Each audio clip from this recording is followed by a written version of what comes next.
Hello everybody, I'm Conquering History Games and welcome back to part, I think 23 of my United States of America campaign here in Hearts of Iron 4, the New Order. So, let's do a Mississippi count on the... Oh wait, hold on, we're done fighting the tyranny. Let's do a Mississippi count on the days passing on the calendar. They should be going much faster now. Once we're done fighting tyranny... No matter your political leanings, all recent conversation in the Capitol invariably turns to the same subject. President Strom Thurmond's announcement that the United States would seek to revise the post-war modus vivendi with the Empire of Japan. Yeah, so we're just like speculating on what this is going to mean. And the NPP fights for America.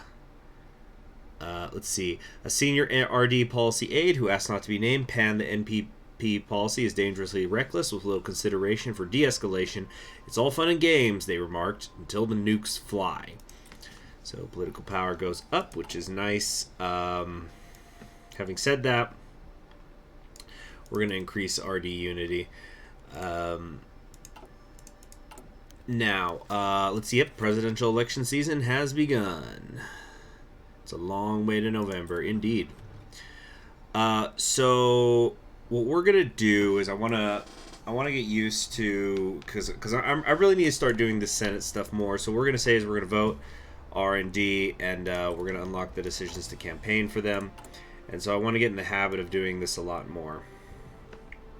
So right now the West Coast is pretty solidly for the MPP center. Actually, a lot of things look safe like an RD victory. Yeah, a lot of people are pissed about Strom Thurmond, I think. So then, where's the right at? There were the ones I want to make sure are gone. The West Coast shows a tilt towards NPP. Wait, didn't it also say the West Coast up here somewhere? Okay, so... Oh, the first half is the Senate races. So right now it looks like a toss-up on the West Coast in terms of the Senate races. And in terms of the presidential race, it would definitely go towards NPP. So let's try to crack that. I think if we crack the West Coast, that'll be more than enough. Now, what was I saying? Let's do a Mississippi count. Let's get to midnight, and then 1 Mississippi, 2 Mississippi, 3 Mississippi. Yeah, so we're actually going faster now, even though I'm recording, than I was before, so something else must have changed. But I really do think it's mostly the CPU on the OBS. I got it down to about 20% of what it was at before. And yeah, and I think that the video quality should pretty much look the same for you guys. Yeah, there's gonna be virtually no difference at all. If there is, let me know. I've already recorded the rest of the series, but please let me know. But I don't think there's anything to worry about. Now, let's help our favorite Russians, of which there are 2 now. Let's see, large military shipment. We're gonna send helicopters and jets again, because also the air support. That's gonna be huge. There's no reason that the Far Eastern Imperial Realm shouldn't win now. Let's see here. They got plenty of... Let's see, comparatively... Ooh, they don't have as many factories, actually. Nor as many divisions. Yeah, because freaking Kennedy was helping the Central Siberian Republic for so long. They probably have far too big a lead now. Okay. Well, we'll try domestic preparedness. We need to support a future war with Japan. One advocates for expanding infrastructure. The legacy of President Joseph Kennedy's failure to build up America's military continues to haunt the Pentagon. They argue the buildup of military equipment needed to support a future war must start today, even at the expense of other industrial or economic priorities. They warned that ultimately America will go to war with the military it has rather than the one that it wants. Secretary of Commerce says we need to foster the growth of America's civilian industrial base.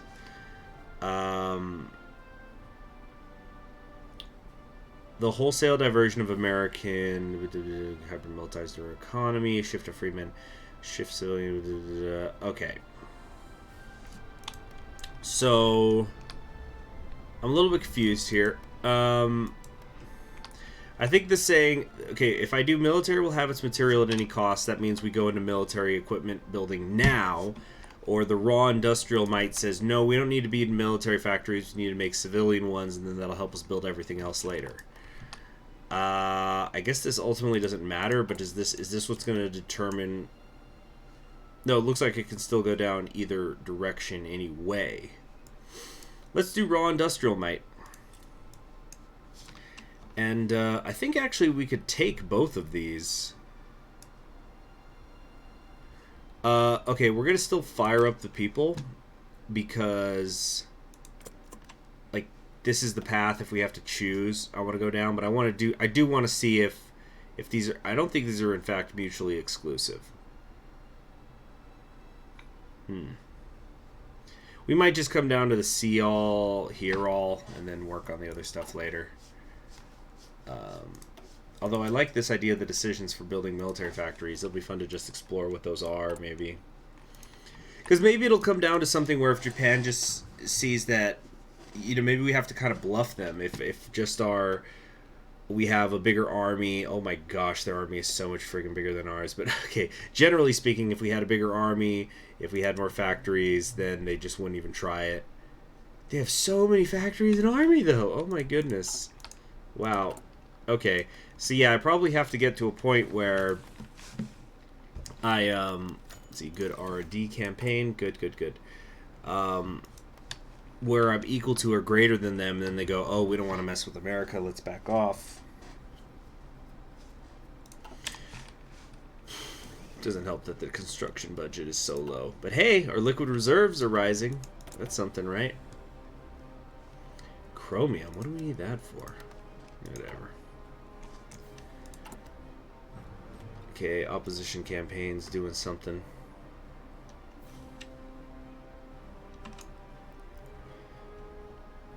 Okay. So does it take 15 days or 30 days again to do this? West Coast is still tipping towards NPP. All right, so it looks like it's like 10 days-ish. Where else could we get a decent amount? Yeah, the Southwest is very safe for the RDs. We could go East Coast. East Coast actually is going to give us more electoral points if we can swap those over. So... Or wait, it's specifically the Central East Coast, right? That's probably what that means, because I see New England and then East Coast, but I don't see where it says Central East Coast. Yeah, New York, Philadelphia. Right. Okay, Central East Coast. That covers lots of ground. Because they said West Virginia. Yeah, right here. Lots there. Because the West Coast has California, but Alaska, Oregon, and Washington don't have very many votes. Plus, there was that whole gerrymandering business in the Deep South, so I don't think there's much point in getting things going there. Fire up the people. So we're showing the voices of elderly farmers of Hawaii harden as they recount the Japanese eviction, making them foreigners in their own home. Mother of four, whose sons were obliterated in an instant by a Japanese battleship, stifled a sob as she remembered burying 4 caskets in a single day. Yeah, shrapnel, Japanese barbarism. America will be whole again. So yeah, these are not, in fact, exclusive, it looks like. So then let's take Feed the Beast, and then we're going to focus on the right. Because, let's see, decisions to focus on the fight above ground. Meaning the Air Force, I guess. Military research. Yeah, we don't need any of this. The idea is going to be that we don't actually go to war with Japan. Because then I'd have to get a Navy and... Like, I have a Navy, but it's like... But then I have to do island hopping, and... I'm just frankly not in the mood right now. Not feeling it. This Indonesia thing, how are they doing? Black arms trading is severe. Well, that ain't good. Oh, they don't even have a focus tree yet. Well, we chipped away at Japan. That's what matters. It's worth it just for the nice blue, because that's what these games are. They are map painters. We all know this. It's a fact. Uh-huh.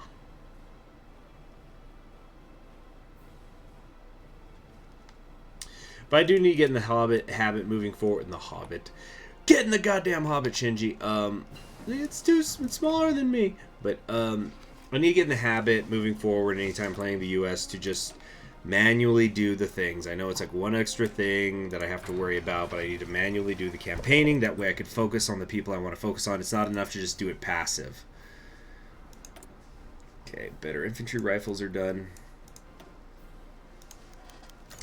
Mediocre. We could do better next time. Mediocre. So what was that, April 12th when that finished? Huh.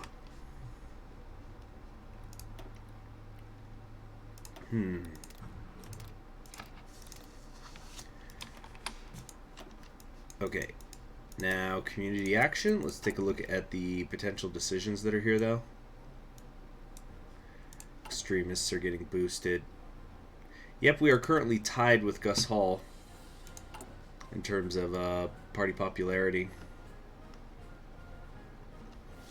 Okay, let's campaign more. Pause, damn it, pause. Okay. How's the East looking? Still a toss-up. We're just going to keep pressing in the East. All right, can we not do that back-to-back? Shoot, back to the West Coast, then. Though the Great Plains, it looks like they're trying to sneak away with Missouri. The NPP is, that is. Okay.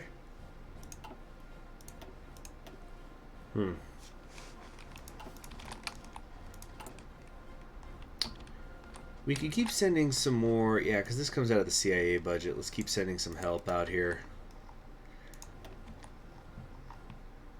Oh, what's going on? I don't mind that much if the Tsar loses, because, again, he doesn't match Strom's thing. So, let's send some vehicles this time. And another war shipment to the Urals. The Urals have less factories than the Western Revolutionary. It's kind of close, though. Oh, but they certainly have more divisions. Excellent. Oh, Caesar, what is it? What, do you want to head to bed? We'll do it after this episode. Okay. Authoritarian Democrats there.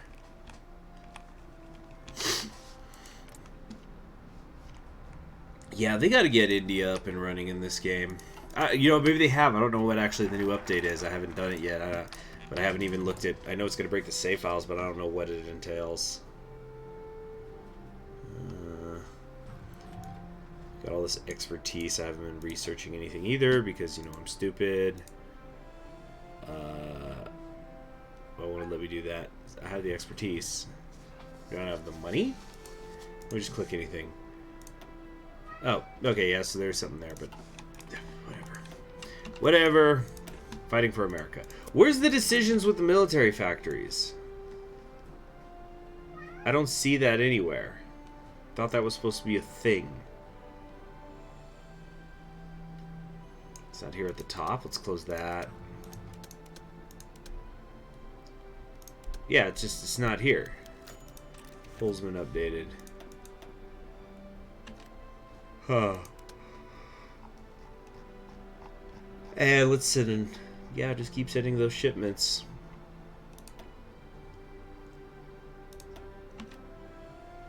There we go. So what is the We Fight for America thing? Oh, excellent RD campaign. Good, good, good. So that was the West Coast, right? It's a bit of a toss-up, you know, so it could be better, but we're getting there. Oh, so yeah, I thought this was interesting looking at it earlier, the Fight for America stuff, and talking about the political cartoons. Oh my gosh, I'm so sorry, guys. I just realized I've got the tip jar on and stuff. There we go. Sorry.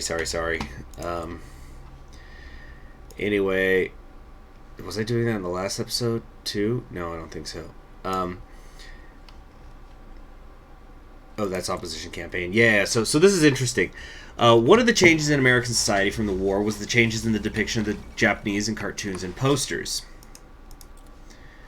Over the course of the war, the Japanese were increasingly portrayed according to the classic Asian stereotypes: short, buck-toothed, and with bad eyesight. However, as the war started going badly for us, and especially after Akagi, the Japanese took on another form in the artistic zeitgeist: uniformed, brutal hordes, blood-crazed rapists, and slavers who represented all the worst things about tyranny. The Yellow Peril. Oh, they finished the dam. Isn't that nice?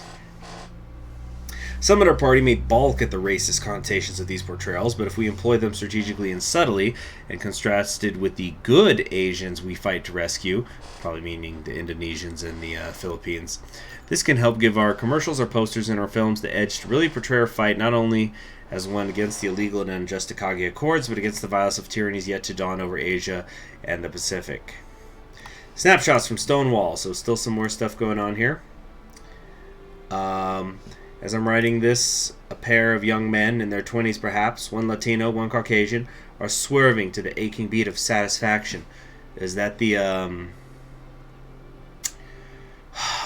oh my gosh, what's her name? It's because I don't really listen to that genre of music. Hatsune Miku? Or Miku?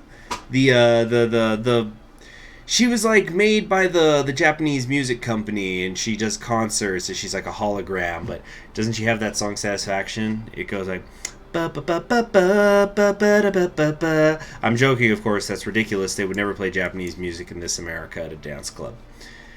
Let's see. Their bodies trace patterns so bold they'd be scandalous anywhere else.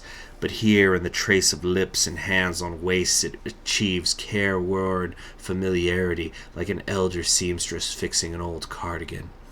It's two people dancing, dude. I know you gotta hit a word count, but come on. There is freedom in the swirl and curve of dance, the celebration of the joy of life. Another man offers his hand, and I rise to dance. In the gentle rhythm and the smoky swirls, I sense some vast and gentle ecstasy, and with every sway I come closer to its source. Life thrives in the strangest of places. This is interesting and all, but is it leading to the Stonewall riots? I feel like it is, because didn't they happen? Was it July 68? Okay, we fight for America. Okay, aggressive stuff time. Time to be aggressive. Be aggressive.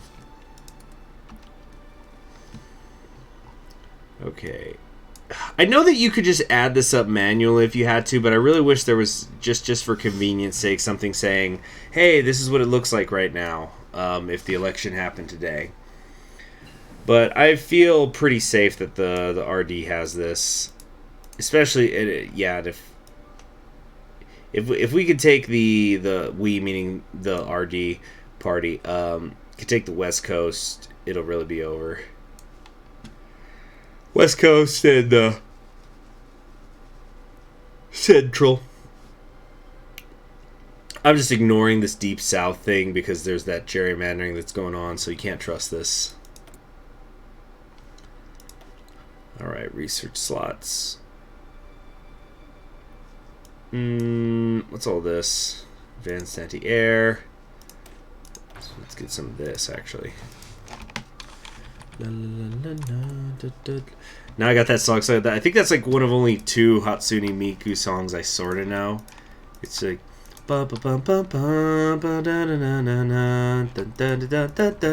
it's like she wears like a devil horn, which may be like a subtle tribute to the Rolling Stones. Because incidentally, the Satisfaction, I'm guessing, no, it probably wouldn't be. Which Satisfaction would it be playing? Because the Dance Satisfaction I'm thinking of, I think that came out in the 90s. It must be some sort of... Okay, here we go. The 1968 Republican-Democratic primaries. It has all come down to this. A few days in the International Amphitheater in Chicago, Illinois. The primaries are over. The delegates have been selected, and now it's time to see who will lead the Republican-Democratic Party in the 1968 election. There are now only 2 viable candidates in a race that has seen many try to win the keys to the White House. Arizona Senator and proud firebrand conservative Barry Goldwater, or Ohio Governor and famed astronaut John Glenn. For months in debates on TV and radio, at rallies from coast to coast, And in living rooms and over the dinner tables of everyday Americans, the battle between Barry and John has raged, pins with their faces, and slogans like, "In your heart, you know he's right." Definitely one of the more memorable slogans, if you ask me. And "Soar to new heights with Glenn." Posters, newspaper ads, cardboard hats, and all the memorabilia of a campaign seeking to win the chance to be at the RD standard bearer. Both are claiming that only they can end the anomaly that is the National Progressive Party's Strom Thurmond, who now sits at 1600 Pennsylvania Avenue, the first non-Republican or Democrat to hold the highest office in the land since before the U.S. Civil War over 100 years ago. Except for, Kennedy. But they probably just mean that, 4 years ago, that lost. But before they can focus on the MPP, they have to get the nod at the convention.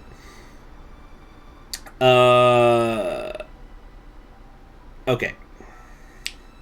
So, with the last ballot, the result is clear. I'm going to make a save file, and then we're going to determine who it is that I actually am trying to make president in 68.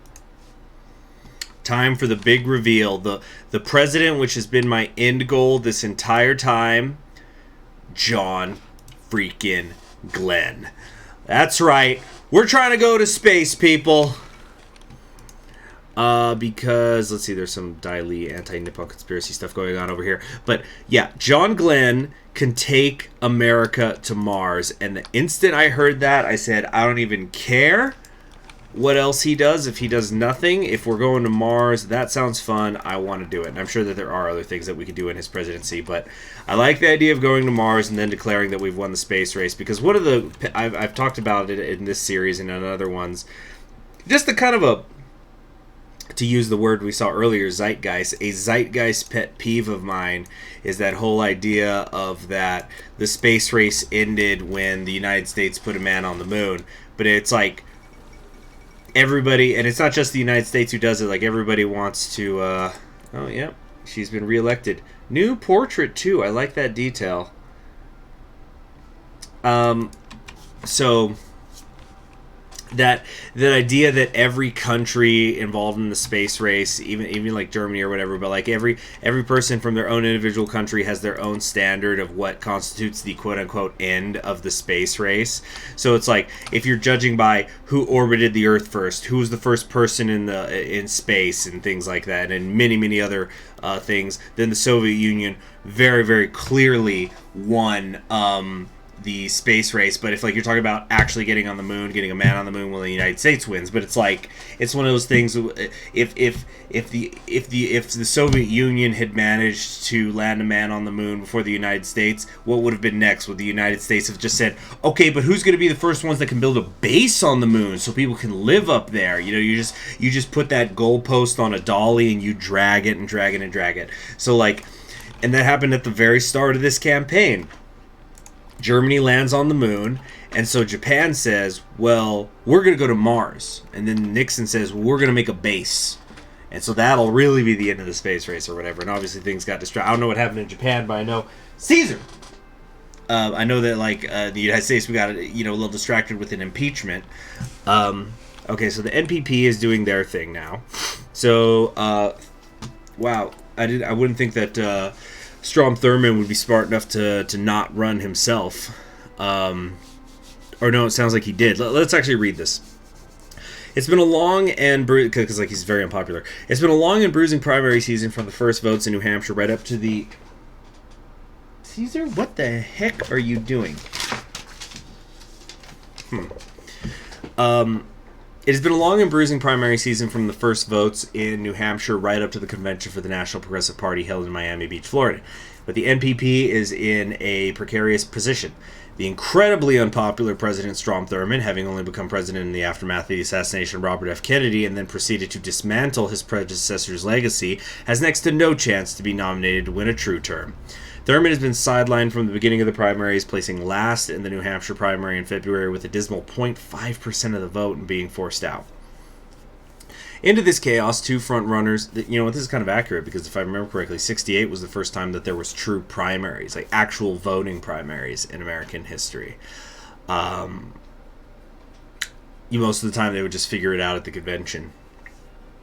So, two front runners have emerged leading the two most important wings of the party. The center by firebrand Democratic Socialist, writer, and fixture of the party, Michael Harrington, and Margaret Chase Smith, senator from Maine, who is now leading the far-right NPP from their segregationist and anti-civil rights history to a broader, more business-friendly position, as well as the first woman to come so close to the nomination.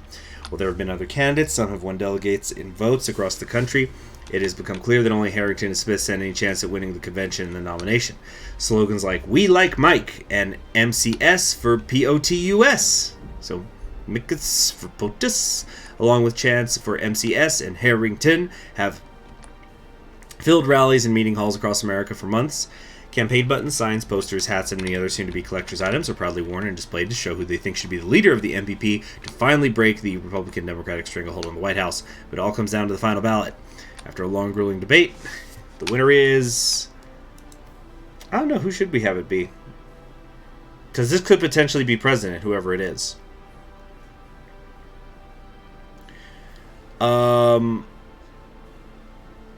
Margaret Chase is now leading the far-right NPP.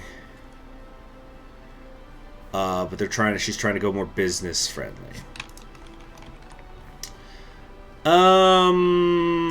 Let's do Margaret Chase Smith. The quiet woman from Maine is quiet no more. Let's see if the American people still want segregation. If she wins, we're going to lean into it. But I'm going for John Glenn. What is this? Social Equity and Conscription Act. What? Oh, this is a bill, the thing with frickin' the draft, to expand our recruitment outreach. Right. I really don't care.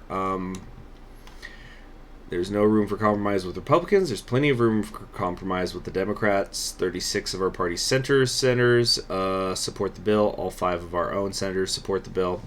So we've got 36, 38, 44. We're exactly 49. We need to get one more vote.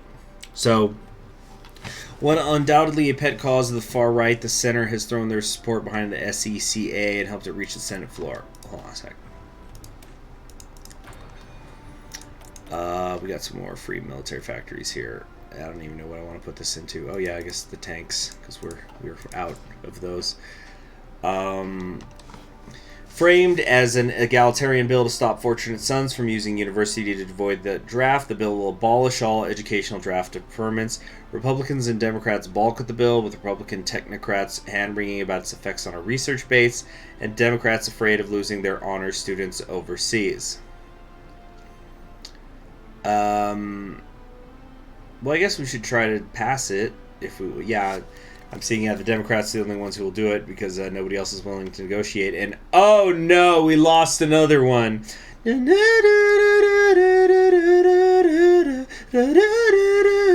sorry. Martin Luther King Jr. has been assassinated. Good as this has been a busy episode. It's amazing what happens once you clean up the computer and get the CPU running. Horrible news. He was just shot while talking with colleagues on the balcony of the Lorraine Motel. The bullet fired from a boarding house across the street entered through his cheek, smashing his jaw and penetrating into his spinal cord. Dr. King was rushed to St. Joseph's Hospital, where he was pronounced dead just an hour later.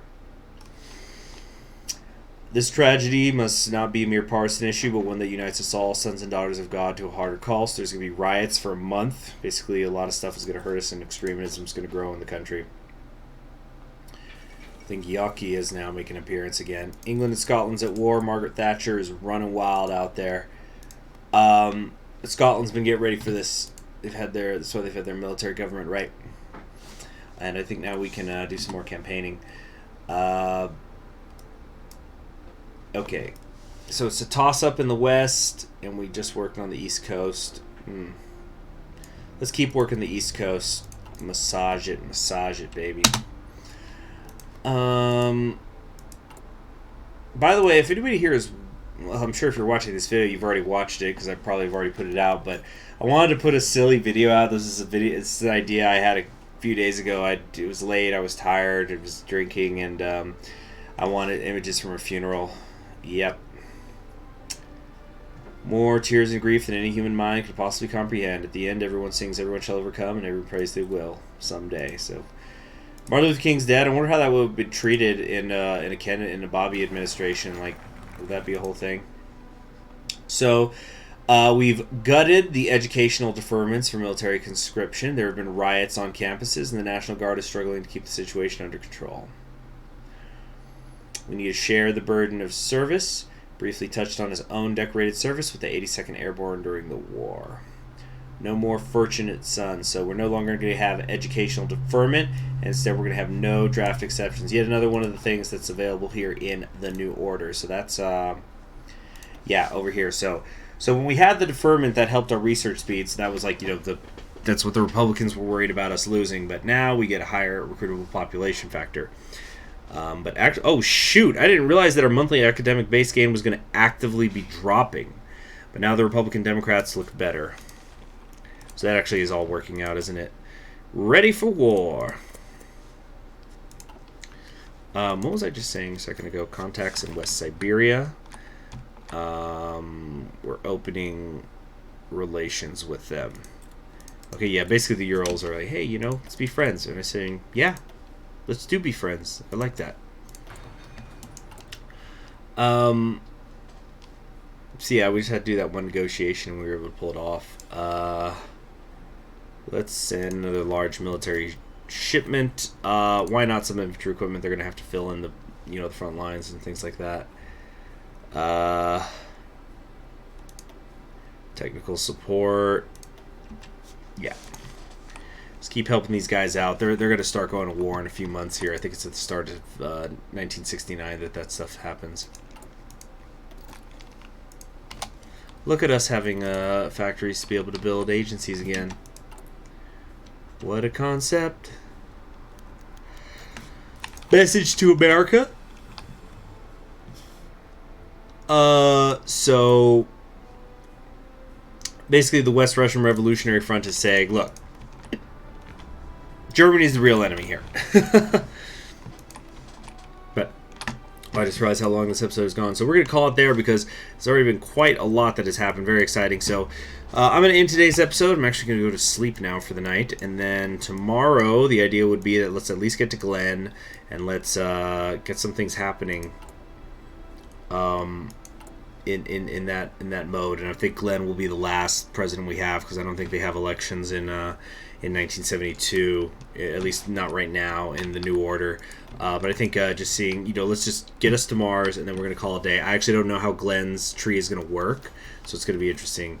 Another Kubrick film. My God, it's full of stars. That's a great movie. That's a great film. Great film. Kubrick's brilliant.